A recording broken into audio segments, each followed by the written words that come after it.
Hey, Josh. What up, Josh? Hi. Jermaine, what was it like seeing this with an audience for the very first time?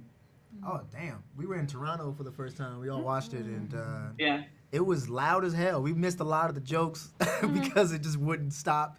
Like, the energy was so, like, it was infectious, dude. I think there was a beach ball in the audience at one point. Yeah, it definitely gave a sporting event.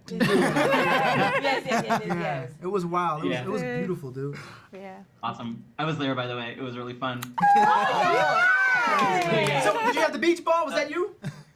It must have been. Antoinette, what was it like seeing this with a crowd? And have you seen it with crowds since? Yes, it was wonderful seeing it at TIFF. It's like we had so much fun filming, but there was something about like having every single department come together and like add sound and add effects and like all of these things, like seeing everybody's pieces that I didn't get to film with. Like it was so magical. But then we got to see it with the crew, which is wild because we haven't seen each other since COVID.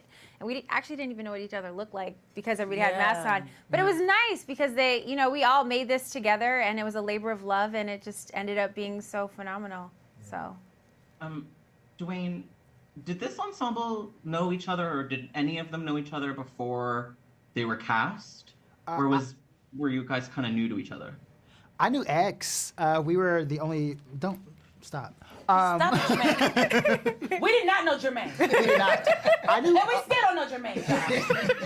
I don't know who this motherfucker is. I knew of most of them, but I didn't know them personally, except X. X was my only friend. But now. He still is. Like, literally only? Yeah, she was my only friend. I'm so lonely. And once we came as a cast, we all bonded very quickly. Yeah. Now they're all my friends. And lovers. And lovers.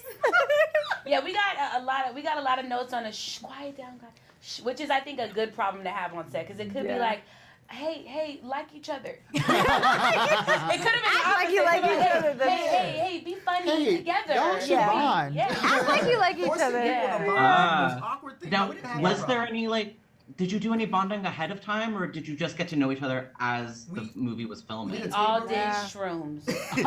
No, we had that meeting before we did shot not. in the house. we did that was about it. Yeah, no, we had one like table read, and then we Where met. we all went to sleep. At the cabin. Yeah, then we met at They had the. a On table Zoom. read. Huh? Yeah. So Then- yeah, but not like we didn't like go laser tag and nothing like that. But that first day, they did Wait, I their love spades it. immediately. That's what you do. We didn't go laser tag or nothing. We just slap each other in the mouth. Nothing like that. Worked. Okay, Dewayne, what was it like adapting the short into a feature? Was that a smooth process or was that difficult? It was difficult because like writing a movie is like a lot of work. So like it wasn't easy, but it was fulfilling. The process was like the short is in the movie. We wanted to really create the film around the short. So we had to figure out like how does this short interact with the world that we're creating? Is it early? Is it in the middle? Is it in the end? And then figuring out how to expand the characters so that the movie doesn't feel like a sketch. It has to feel like a real world. And so having to build out who these people were, why do they do things? Like what are the choices that they make? What do they represent? So that was it was a lot of thinking. Like me and Tracy were trying to be as specific as we can be with each of these characters because the goal was to give each of them a real life so that we can see on the screen how different these versions of blackness are. So yeah, it was a lot of work, but it worked out because the movie's good. I think the blessing in that, Boo, that you have a sketch background, I think that played and worked best in this arena because like Clifton had a clear character game, right? Like it was clear what he wanted to do. It was clear what King's character was. It was clear who Lisa was, right? So I think having those clear character games allowed for more room for like improv, play, and for us to know who these characters were. And I think in sketch, a lot of these characters are like heightened, which I feel like we play with that a lot within the Blackening. And coming from a stand-up background, I feel like, it really complemented the performance because stand-up is very important, right, Dewayne? Sometimes. You see, we don't know Jermaine. We don't know him, Josh. Get him out. Get out. Antoinette, Another movie. The tagline for this Jermaine, film is sit "We down. can't all die first." Oh, he's gone. We can't all die first, and that's a thesis for the film that's really resonating with people.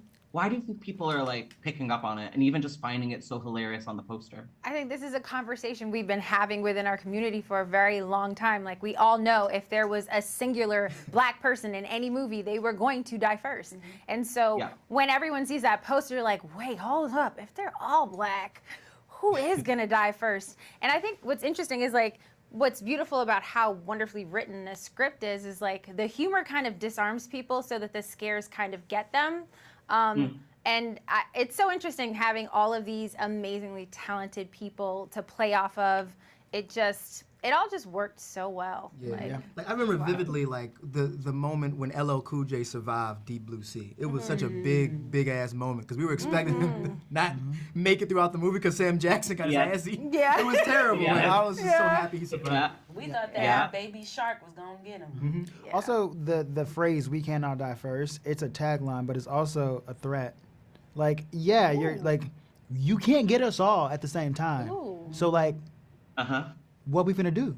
Okay. And on the poster where you see us holding weapons, it's a statement of resilience.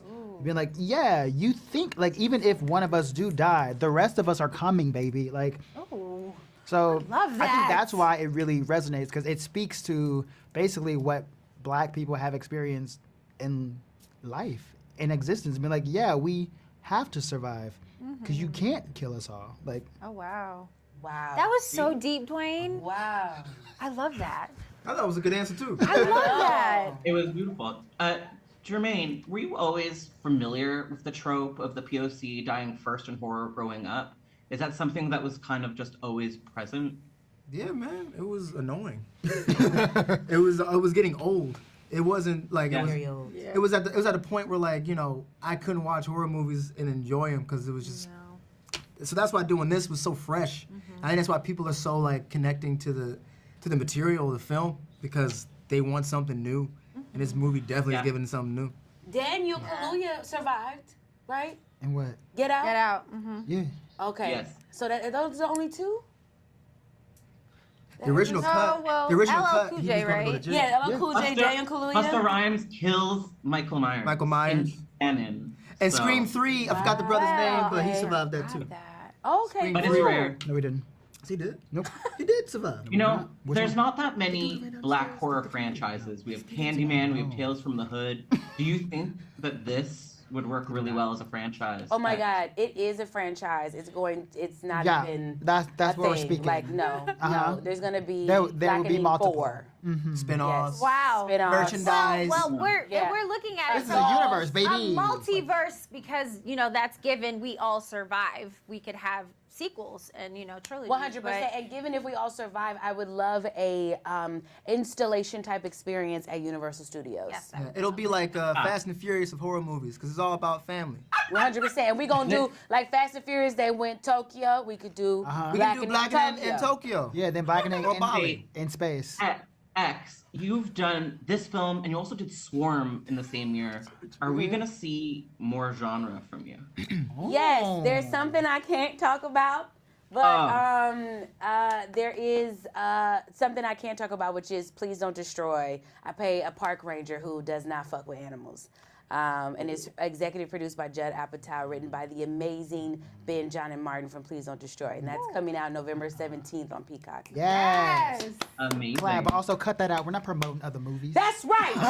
Welcome back to And this. that's the white news. Welcome back to the This is Blackening. June 16th. My last question for all of you is, what is the horror movie or movie in general that really freaked you out the most growing up? And maybe I'll start with you, Dwayne. Absolutely, I would say Candyman because I had a lot of family that lived in Cabrini Green, so it felt very close.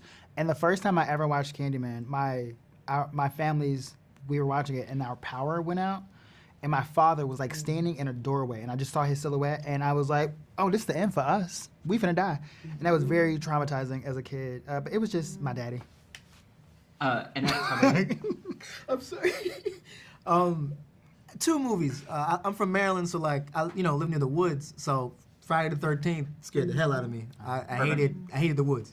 But then Final Destination came out, and Final Destination made me afraid to just walk around and breathe Yeah. and slip on black ice, wash my face, drive. Like I couldn't do Final Destination. Just freaked me out. It still kind of does. Because the villain was just death. It was death. general. It was invisible. It's just death. Wow. And X, what about you? You said most scary movie growing up? Yeah. Y'all, what's the one with the black family that come out of the photo? Tales from the Hood. Tales from the Hood. Good one. That's, yeah, every time I walk up past a black family photo, I just run. I'm like, oh my God, these motherfuckers finna come your own out. family photo? Even my own family. You can't even trust your own family. It's given anti-black. Antoinette. How about you? Edit that, Josh. Happy Pratt. Support black women. Wait, what? What about you? What's the movie that scared you the most growing up? I have always been a little bit of a punk. I'm horrible with horror movies completely. I cry. If somebody's actually feeling genuine emotion, it'll make me like, I'm an empath, so I'll like start crying and freaking out.